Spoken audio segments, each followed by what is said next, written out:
ओम साईं राम। आप सभी साईं भक्तों को साईं गुरुवार की हार्दिक शुभकामनाएं। आज का दिन आपका बाबा मंगलकारी बनाए, सुखदायक बनाए। बाबा आपकी सभी मनोकामनाओं को पूर्ण करें। जैसा कि हम श्री साईं बाबा का महाग्रंथ श्री साईं सचित्र का महापारायण कर रहे हैं। कल हमने अध्याय 1 संपन्न किया था और आज हम अध्याय 2 शुरू कर रहे हैं। आप सभी साईं भक्त बाबा के इस महापारायण, इस साईं सचित्र को प्रेम भाव से दिल से सुनिए और अपनी मनोकामनाओं को पूर्ण करें। जिस किसी साईं भक्त के पास साईं सचित्र महाग्रंथ नहीं है तो वो बाबा का महापारायण सुनकर भी बाबा का पारायण कर सकते हैं। तो चलिए हम बाबा का अध्याय 2 शुरू करते हैं। अध्याय 2 ग्रंथ लेखन की प्रेरणा व उद्देश्य संशय श्री साईं बाबा का दर्शन। ग्रंथ लेखन की प्रेरणा व उद्देश्य। जैसा कि पिछले अध्याय में बतलाया जा चुका है कि श्री साईं बाबा ने हैजा रोग को नष्ट करने के लिए किस तरह गेहूँ पिसवाकर शिरडी गांव की सीमा पर फेंकवा दिया था और फिर ग्रंथकार हेमांत पंत ने साईं बाबा की जो लीलाएं सुनी उनसे उन्हें हार्दिक प्रसन्नता हुई। आनंद का एक स्रोत काव्य रूप में प्रभावित हुआ। इन सब पर चिंतन करने के बाद ग्रंथ लेखन के उद्देश्य का विचार करते हुए कि बाबा की इन लीलाओं से भक्तों का न केवल मनोरंजन होगा बल्कि उनके लिए यह ग्रंथ शिक्षाप्रद भी सिद्ध होगा तथा उनके पापों का भी नाश हो जाएगा।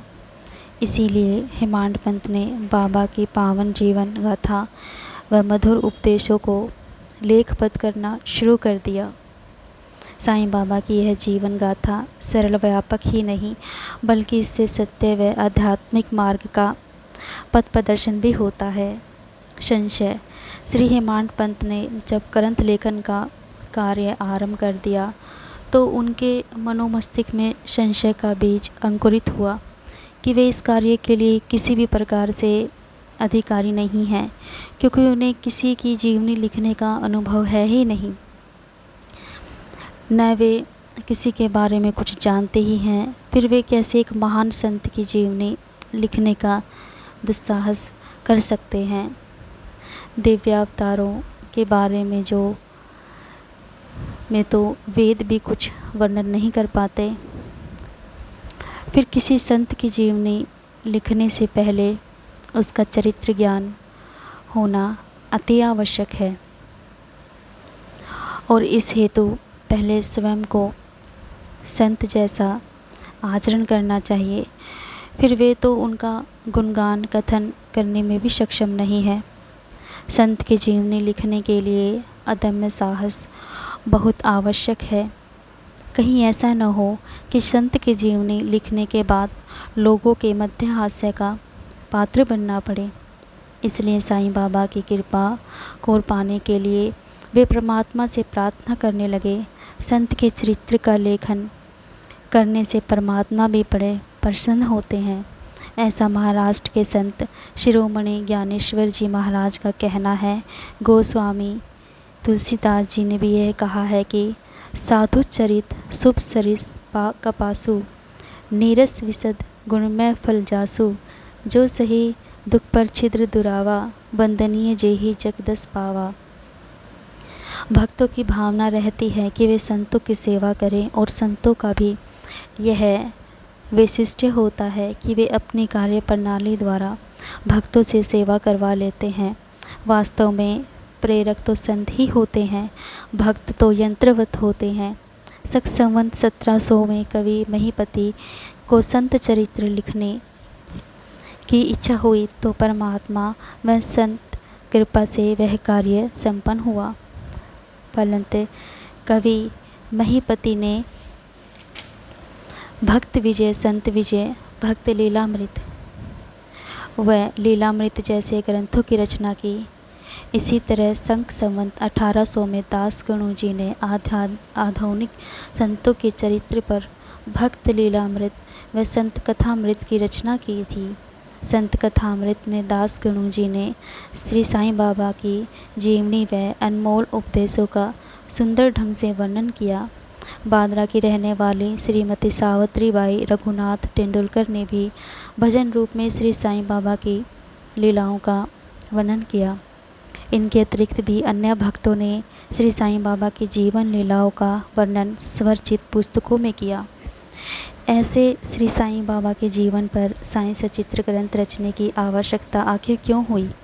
इसका सीधा सा उत्तर यही है कि श्री साईं बाबा की जीवनी सागर की भांति अथाह और व्यापक है। इसमें जितने गोते लगाए जाएं उतने ही भक्ति में मोतियों को खोजा जा सकता है। न केवल श्री साईं बाबा की जीवनी ही वरन उनके दृष्टांत व अनमोल उपदेश भी बड़े महत्वपूर्ण। श्री साईं सचित्र के पाठ से मन को शांति मिलती है। श्री साईं बाबा के उपदेशों को पढ़कर उनको जीवन में आत्मसात किया जाए, उनका श्रवण व मनन किया जाए तो निश्चय ही मनोभिलाषाओं की पूर्ति होती है। श्री हेमाड पंत का कहना है कि इन्हीं सब बातों का विचार करके उन्होंने श्री साईं सचित्र की रचना की। वे ग्रंथ रचना में स्वयं को माध्यम मात्र मानते हुए यह भी कहते हैं कि यह ग्रंथ तो वास्तव में स्वयं श्री साईं बाबा ने ही रचा है, अन्यथा तो वे इस योग्य कहाँ हैं। श्री हेमाड पंत ने अपने मूल ग्रंथ में इस बात का उल्लेख किया है कि ग्रंथ लेखन के लिए बाबा से आज्ञा लेने का उनमें साहस भी नहीं था।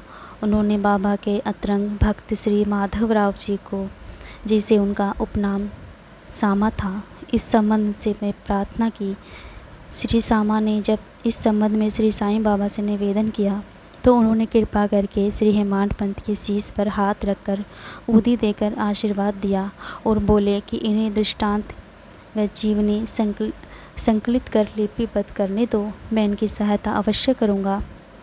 वास्तव में मैं स्वयं ही अपनी जीवनी लिखकर भक्तों की मनोकामना पूर्ण करूँगा, लेकिन उन्हें यह त्याग कर मेरे शरण में आना होगा।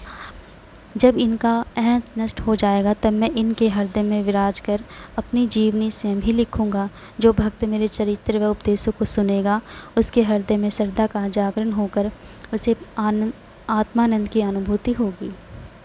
श्री साईं बाबा का दर्शन। मूल ग्रंथ के रचयिता श्री गोविंदराव रघुनाथ दाभोलकर को बाबा ने हेमाड पंत की उपाधि क्यों दी? इसका हेमाड पंत ने मूल ग्रंथ में वर्णन करते हुए लिखा है कि नाना साहेब चांदोरकर व काका साहेब दीक्षित उनके परम मित्र थे। उन्होंने एक बार उनसे शिरडी जाकर श्री साईं बाबा के दर्शन करने का अनुरोध किया था।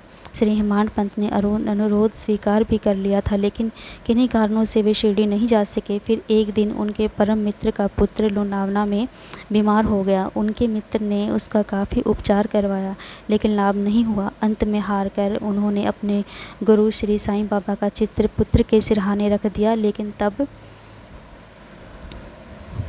कोई लाभ नहीं हुआ। उस समय श्री दाभोलकर ने विचार किया कि जब गुरु एक बच्चे को स्वस्थ नहीं कर सकते तो गुरु की उपयोगिता ही क्या है, ऐसे में शिरडी जाने से भी क्या लाभ।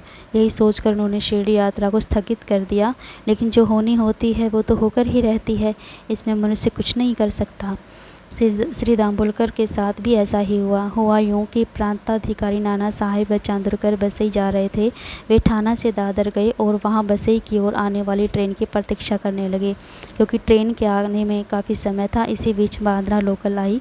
चांदोरकर समय व्यतीत करने की दृष्टि से उस लोकल ट्रेन में बैठकर बांद्रा पहुँचे और श्री दाभोलकर से भेंट की। जब चांदोरकर को पता चला कि दाभोलकर ने शिरडी यात्रा स्थगित कर दी है तो उन्हें आड़े हाथों लिया और शिरडी यात्रा के पक्ष में काफ़ी तर्क भी दिए।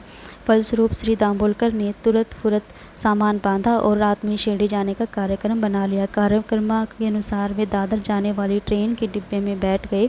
ट्रेन छूटने ही वाली थी कि तभी एक यवन उस डब्बे में आ गया। उस यवन ने दाभोलकर से उनके गंतव्य के बारे में पूछा तो दाभोलकर ने उससे सब कुछ बता दिया। तब उस यवन ने उन्हें बताया कि मनमाड़ वाली ट्रेन दादर नहीं रुकती, इसीलिए आपको सीधे बोरीबंदर से होकर जाना पड़ेगा। इस तरह दाभोलकर अगले दिन करीब 9-10 बजे से पहले ही शिरडी पहुंच गए। 1910 में बाहर से आने वाले भक्तों के ठहरने का एकमात्र स्थान साठीवाड़ा ही था। दाभोलकर साठीवाड़ा में तांगे से नीचे उतरे और उनकी प्रबल इच्छा हुई कि वे शीघ्र ही श्री साईं बाबा के दर्शन करें। उस समय श्री साईं बाबा के परम भक्त तात्या साहिब नूलकर मस्जिद से लौटे ही थे। उन्होंने दाभोलकर को बताया कि बाबा अभी मस्जिद के मोड़ पर ही हैं, चाहो तो अभी उनका प्रारंभिक दर्शन कर सकते हो। शरणागति करने के बाद उनसे भेंट भी कर लेना। नूलकर से ऐसा जानकर दाभोलकर शीघ्रता से मस्जिद मोड़ पर पहुँचे और बाबा के श्री चरणों में झुक गए। उस समय उनकी प्रसन्नता का ठिकाना न था। उनकी भूख प्यास तो जैसे गायब ही हो गई थी। उन्हें सारा संसार साईं में नज़र आने लगा। यह उनके शुभ संस्कारों का ही प्रतिफल था। ओम साईं राम। आज का हमारा श्री साईं सचित्र महाप्राण का अध्याय संपन्न हुआ। श्री साईं बाबा जो भी भक्तगण ये पारायण सुन रहे हैं, सच्ची श्रद्धा भाव से, श्रद्धा सबूरी से, बाबा आप इन सब की मनोकामनाओं को पूर्ण करो। बाबा देवा हमारी रक्षा करो। देवा हमारा कल्याण करो। बाबा हमारा उद्धार करो। देवा बाबा हमें अच्छे मार्ग पर चलाओ। देवा